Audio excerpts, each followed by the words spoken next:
Hello guys, last class में हमने आपको सीबीएसई क्लास 12 अप्लाइड मैथ्स की एक्सरसाइज 6.2 टेंजेंट नॉर्मल में टोटल 14 क्वेश्चन करवा दिए थे और 15-16 क्वेश्चन के बारे में बोला था कि भाई एग्जाम में नहीं आते हैं तो करने की जरूरत नहीं है।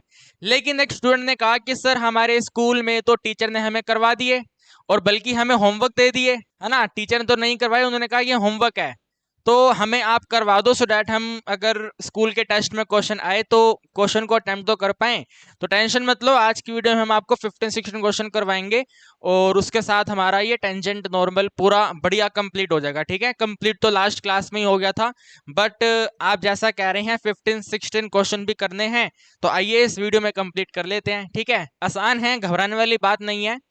15 क्वेश्चन आपको कहता है प्रूफ दैट द कर्व दी हुई है एक्स वाई इक्वल टू में 4 और सेकंड है x square plus y square equal to में 8। तो आपको प्रूफ करना है ये दोनों की दोनों कर्व एक दूसरे को टच कर रही हैं। ठीक है, टच कर रही हैं। तो देखो, हमें पहली कर्व दे रखी है एक्स स्क्वायर प्लस में वाई स्क्वायर की टोटल वैल्यू 8 और दूसरी कर्व है एक्स इंटू वाई की टोटल वैल्यू 4। ठीक है, ये दो कर्व आपको दे रखी हैं।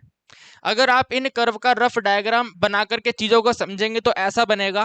देखो, ये वाला पहले वाला कर्व, ठीक है, ये वाला कर्व और इसके साथ में इसको बनाएंगे तो ये ऐसे बनेगा। ठीक है, ऐसे बनेगा। तो इस तरीके का कुछ सीन है।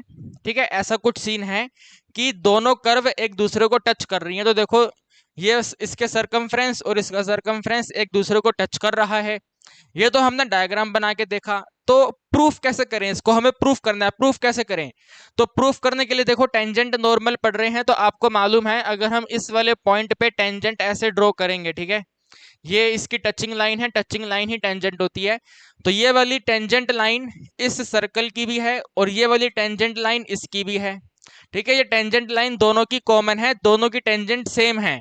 तो इसका मतलब ये है कि दोनों की टेंजेंट सेम है तो न्यूमेरिकल वैल्यू, टेंजेंट का न्यूमेरिकल वैल्यू सेम होना चाहिए। भाई जो भी ये कॉमन पॉइंट होगा अभी हम डिटरमाइन कर लेंगे क्या कॉमन पॉइंट है। तो ये जो भी कॉमन पॉइंट होगा उस कॉमन पॉइंट पर सर्कल के अकॉर्डिंग जो टेंजेंट का न्यूमेरिकल वैल्यू आएगा और इस कर्व के अकॉर्डिंग जो टेंजेंट का न्यूमेरिकल वैल्यू आएगा वो सेम होगा। और अगर वो सेम हो गया तो बस हमने प्रूफ कर दिया कि सर्कल और जो दूसरे वाला कर्व है वो एक दूसरे को टच कर रहे हैं। सिंपल है एकदम, कोई दिक्कत वाली बात नहीं है। डायग्राम से आपको समझ आ गया होगा, है ना। भाई जो टेंजेंट है वो दोनों की कॉमन टेंजेंट है, दोनों की कॉमन टेंजेंट है तो दोनों का न्यूमेरिकल वैल्यू सेम होगा। तो वही आपको इसमें प्रूफ करना है। लेकिन उससे पहले सबसे पहले पता करना है कि ये वाला पॉइंट है क्या। ठीक है, ये पॉइंट है क्या। तो इस पॉइंट को पता करने के लिए हम एक काम करते हैं, x इंटू वाई का वैल्यू 4 है तो यहां से पता कर लेते हैं y का वैल्यू क्या है। तो y का वैल्यू 4 डिवाइड बाई x है, इसको इक्वेशन 1 कर लेते हैं। ठीक है, y का वैल्यू जो है 4 बाई एक्स है, फर्स्ट इक्वेशन है, इसको यहाँ पे सब्सटीट्यूट करेंगे तो यहाँ पे नोट करेंगे भाई एक्स स्क्वायर के एडिशन में वाई स्क्वायर की टोटल वैल्यू 8 है, x पावर 2 सेम रहेगा, एडिशन y की जगह पे 4 डिवाइड बाई एक्स आएगा, स्क्वायर करेंगे टोटल वैल्यू 8 है, x पावर 2 सेम रहेगा, 4 का स्क्वायर 16 अपॉन में x स्क्वायर की टोटल वैल्यू 8 है, इसको यहाँ मल्टीप्लाई करेंगे तो x पावर 4 के एडिशन में 16 के डिनोमिनेटर में x पावर 2 का टोटल वैल्यू 8 है, ये यहाँ मल्टीप्लाई हो जाएगा 8 पे। तो x की पावर 4 में एडिंग करेंगे 16 के इक्वल टू में 8 इंटू में x पावर 2, इसको यहाँ पे ले आएंगे तो x पावर 4 माइनस में 8 इंटू एक्स पावर 2 प्लस में 16 की टोटल वैल्यू 0। हमें अब 16 के फैक्टर बनाने हैं, प्लस करने पे टोटल वैल्यू 8 हो जाए। ठीक है भाई, 16 के मल्टीप्लीकेशन के दो फैक्टर बना दो कि एडिशन करने पे आंसर 8 हो जाए। तो 4 और 4, ठीक है भाई, 4 4 जा 16, 4 और 4 प्लस करेंगे तो 8 आएगा। तो आगे आप नोट करेंगे भाई x पावर 4 सेम रहेगा, साथ में माइनस में 4x स्क्वायर और माइनस में 4x स्क्वायर, लास्ट में प्लस में 16 इक्वल टू 0। इनमें से आप कॉमन कर लेंगे भाई x पावर 2, रिमेनिंग रहेगा x पावर 2 माइनस 4। फिर इसमें से भी आप माइनस में 4 कॉमन कर लेंगे, रिमेनिंग आ जाएगा आपके पास में x पावर 2 माइनस में 4, ठीक है, इक्वल टू में 0। एक ब्रैकेट तो ये वाला बनेगा, तो x पावर 2 माइनस में 4 और अगले वाला ब्रैकेट भी सेम आएगा, x पावर 2 माइनस में 4 की टोटल वैल्यू 0। दोनों सेम सेम है, ठीक है, दोनों सेम सेम है। तो x पावर 2 माइनस 4 को हम 0 कर लेंगे। ठीक है, वैसे तो हम दो सेपरेट सेपरेट अलग अलग 0 करते हैं, लेकिन दोनों सेम है तो एक ही बार 0 कर लेंगे।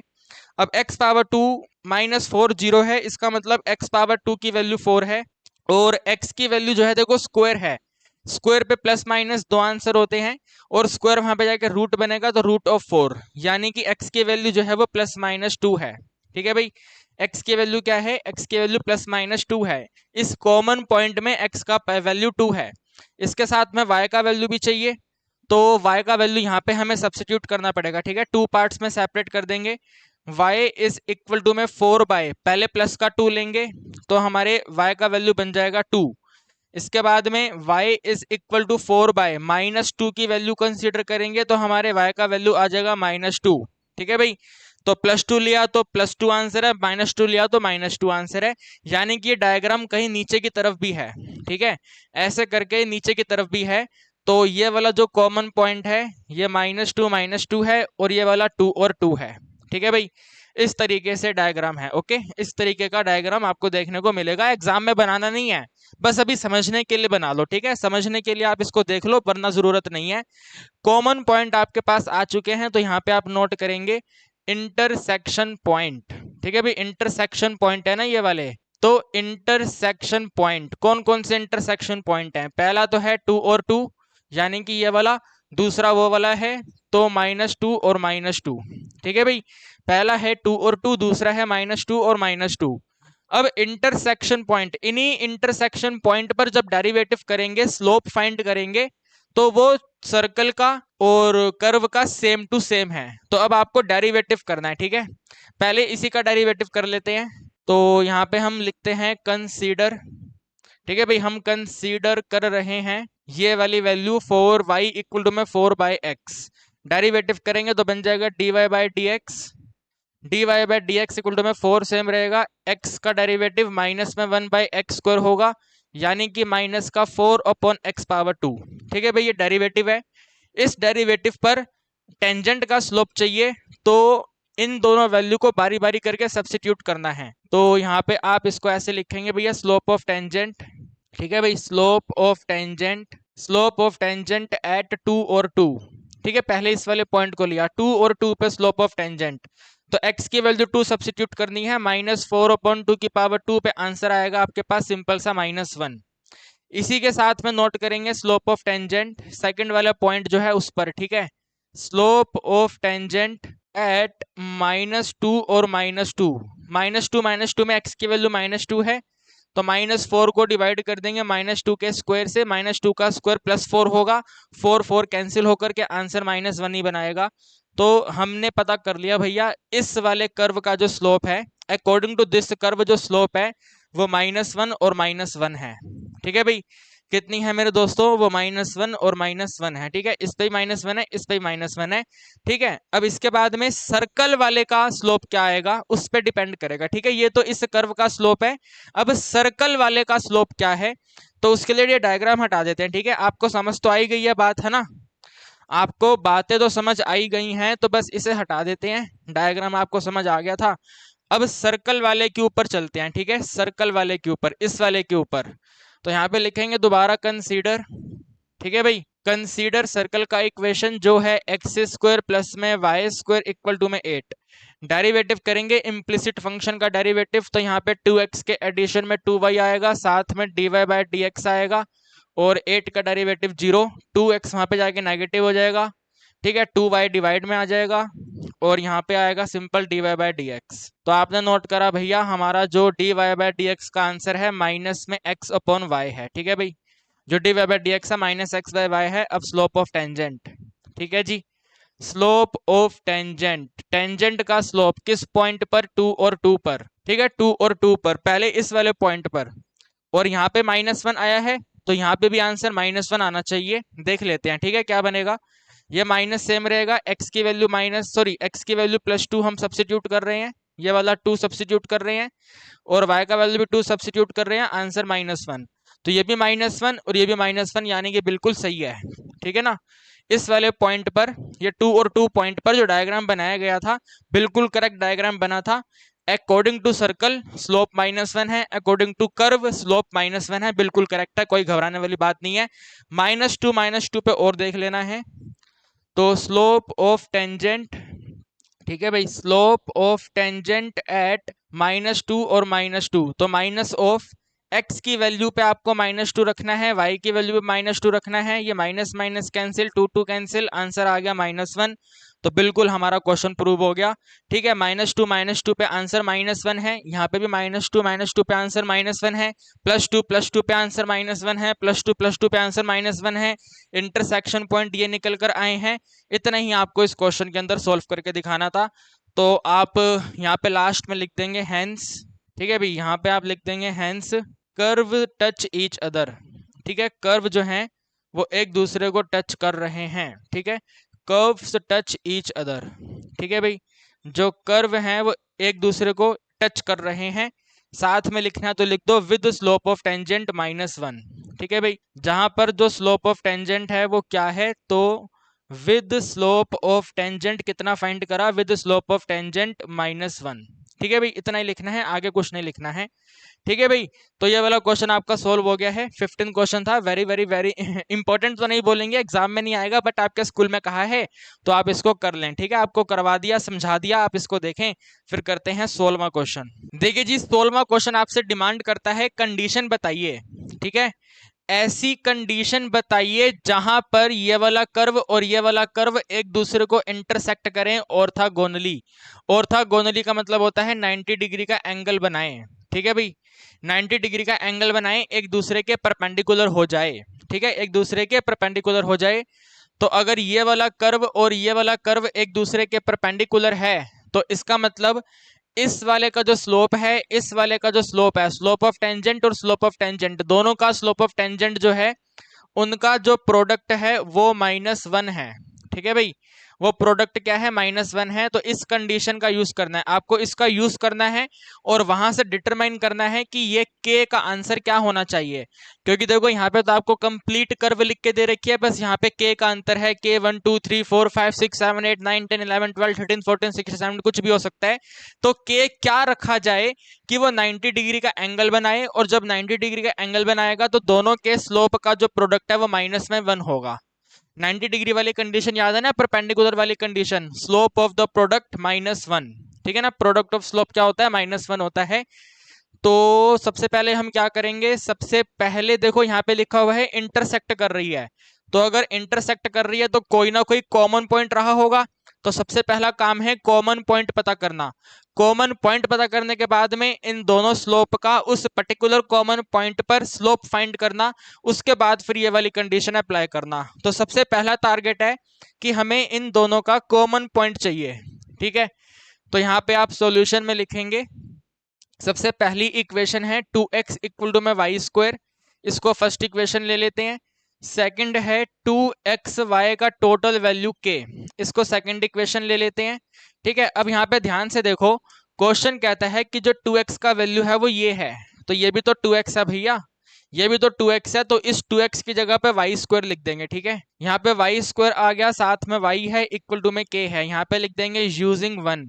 ठीक है भाई, फर्स्ट इक्वेशन का यूज करके 2x की जगह पे वाई स्क्वायर आ गया, तो y पावर 3 का वैल्यू जो है वो k है, पावर 3 को वहां पे लेके जाएंगे तो फ्रैक्शन में आएगा, तो k की पावर पे 1/3। ठीक है, this is the value of y।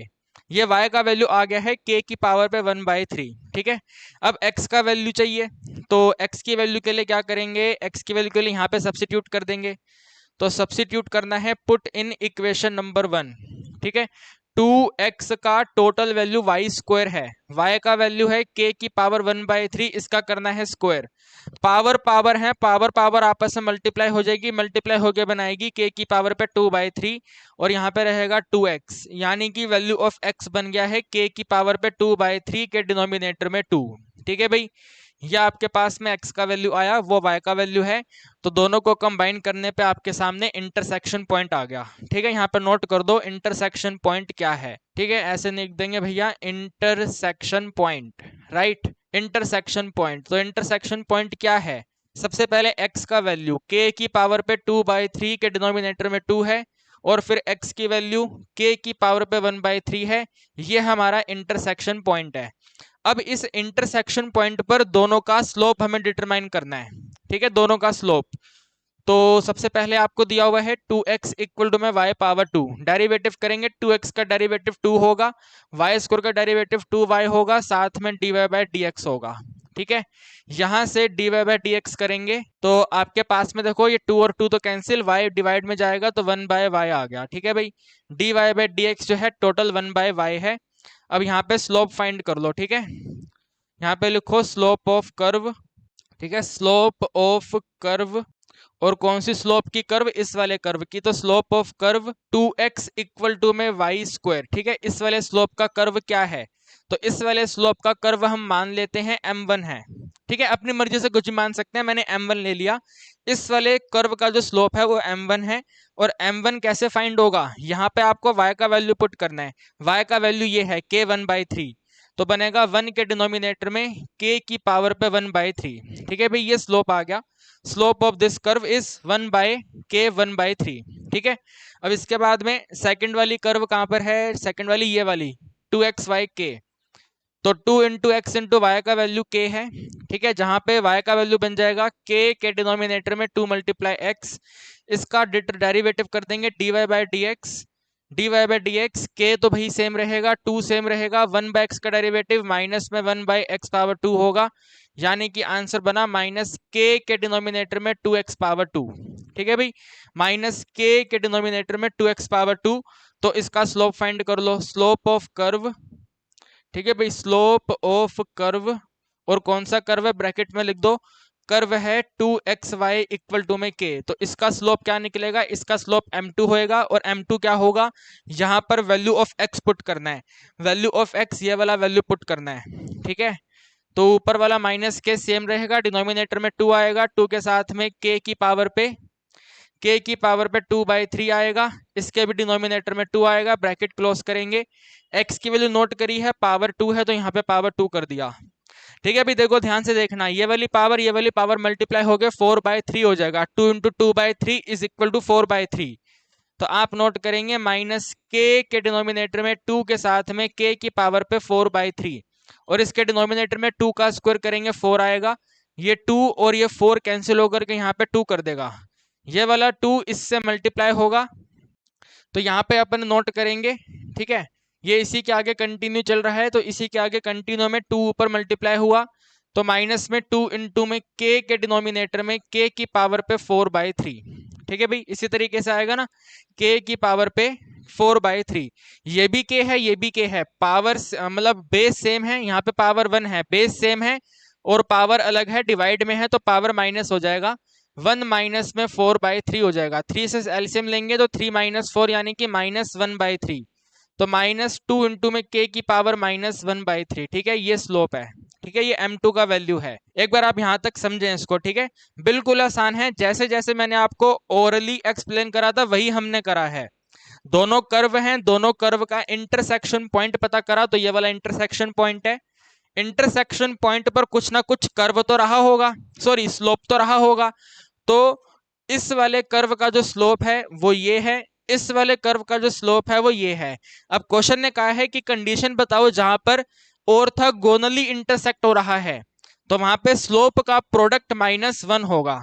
ठीक है, इसी के आगे आप यहाँ पे नोट करेंगे, इसी के आगे नोट करेंगे कर्व टच या फिर कर्व इंटरसेक्ट, जो क्वेश्चन में लिख के दिया हुआ है सेम वैसा, कर्व इंटरसेक्ट ऑर्थोगोनली।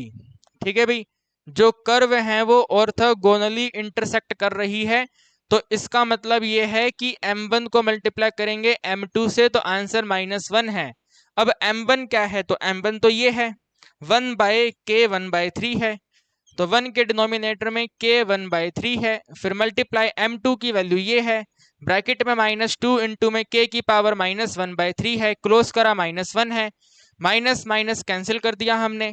ठीक है भाई, अब यहाँ पे ध्यान से देखना, 2 तो सेम रहेगा, k 1/3 है और k -1/3 है, राइट, -1/3 है और 1/3 है, दोबारा से बेस सेम है, पावर अलग है, तो पावर डिवाइड में है तो माइनस हो जाएगा, तो k की पावर पे -1/3 -1/3 की टोटल वैल्यू 1 है, यानी कि आप इसको लिखेंगे भैया 2 मल्टीप्लाई बाई k की पावर पे -2/3 की टोटल वैल्यू 1 है। ठीक है भाई, 2 इंटू में k की पावर पे माइनस में 2/3 की टोटल वैल्यू 1 है।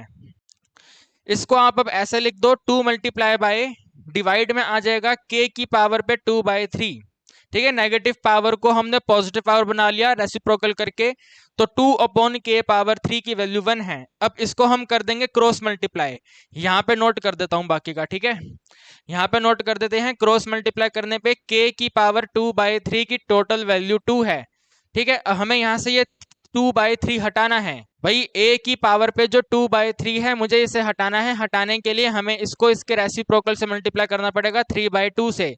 इस तरीके से मल्टीप्लाई करेंगे तो ये और ये आपस में कैंसिल हो जाएगा, ठीक है। तो 3/2 पावर पे 3/2 लेके आना है, तो k की पावर पे 2/3 है, इसकी पावर पे आ गया है 3/2, और यहाँ पे भी 2 की पावर पे आ गया है 3/2, ठीक है भाई। ये तो बन गया है k, और यहाँ पे बन गया है 2 की पावर पे 3/2, ठीक है भाई। वैल्यू ऑफ k कितना आ गया है 2 की पावर पे 3/2। आप इसको आगे भी सोल्व कर सकते हैं, यहाँ से अगर आपको ये वाला 2 हटाना है, ठीक है, a की पावर पे सिर्फ ये 2 हटाना है, ओनली 2, तो ओनली 2 हटाना है। देखो आपके पास 3/2 है, आपको अगर 2 हटाना है तो 2 से मल्टीप्लाई करना पड़ेगा, ये 2 और 2 कैंसिल हो जाएगा, 2 हट जाएगा, तो 2 से मल्टीप्लाई करना है, पावर को 2 पे लेके जाना है। k की पावर 2 इक्वल टू में 2 की पावर पे 3/2 है, और इसकी पावर 2 आ गया, तो आंसर बना है k की पावर 2 इक्वल टू में 2 कैंसिल, तो 2 की पावर 3, यानी कि k की पावर 2 इक्वल टू में 8, ठीक है। आपकी बुक में ये वाला आंसर लिख के दिया हुआ है, वैसे ये वाला आंसर भी अपने आप में करेक्ट है, कोई बड़ी वाली बात नहीं है, बिल्कुल आसान है, ठीक है। बल्कि इसी से तो यहीं पे आए हैं, अगर ये सही नहीं होता तो ये भी सही नहीं आता, समझ रहे हैं। तो इस वाले स्टेप को एक बार आप दोबारा से रिवाइंड करके देख लेना। अगर 2/3 हटाना है तो रेसिप्रोकल 3/2 मल्टीप्लाई करना पड़ेगा, अगर 2 हटाना है तो उसके अकॉर्डिंग उसको मल्टीप्लाई करना पड़ेगा, ठीक है। सब कुछ मैंने यहाँ पे नोट करा हुआ है। तो ये वाला क्वेश्चन इसी तरीके से सोल्व होगा, और there is no other method. तो उम्मीद करता हूं कि आपको क्वेश्चन समझ आ गया है। हल्की फुल्की इस कैलकुलेशन में दिक्कत तकलीफ हुई है तो दोबारा से रिवाइंड करके देख लो, और फिर भी ना आए मुझसे कॉल करके पूछ लो, अगर मैं कॉल ना उठाऊं तो कमेंट करके पूछ लो। वैसे तो मैं कॉल उठा लूंगा, कोई बड़ी बात नहीं है, डेफिनेटली आपको कॉल उठा लूंगा, आपको समझा दूंगा। तो आज की क्लास में टेंजेंट नॉर्मल हमारा फिनिश हो गया है। अब हमने तो आपको फिनिश करवा दिया, आप अपने आप से भी इसको फिनिश कर लो, मिनिमम 2 बार पूरी एक्सरसाइज के क्वेश्चन करके देख लो। जिस क्वेश्चन में डाउट आए उसी टाइम वीडियो को ओपन करो, समझो, फिर दोबारा करके देखो, यही बेस्ट प्रैक्टिस है, ठीक है ना, इसी को बेस्ट प्रैक्टिस कहते हैं।